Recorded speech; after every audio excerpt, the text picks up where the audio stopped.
Multo is a song by Filipino band Cup of Joe from its debut studio album, Silakbo 2025. Ang multo sa English ay ghost, pero hindi siya literal ha. It's more about emotional hauntings. Yung memories at past selves na pinilit mo ng bury pero bumabalik pa rin. Sa lyrics, ramdam mo yung weight ng mga ghosts.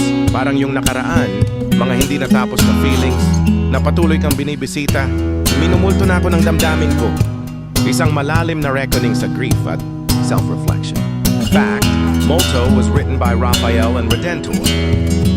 Redoubt during the pandemic, a synth-pop and pop-rock ballad that marked a more introspective side of Cup of Joe.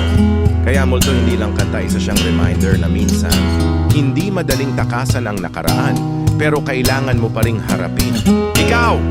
May multo ka rin ba ng nakaraan na hindi ka pa rin tuluyang makawala?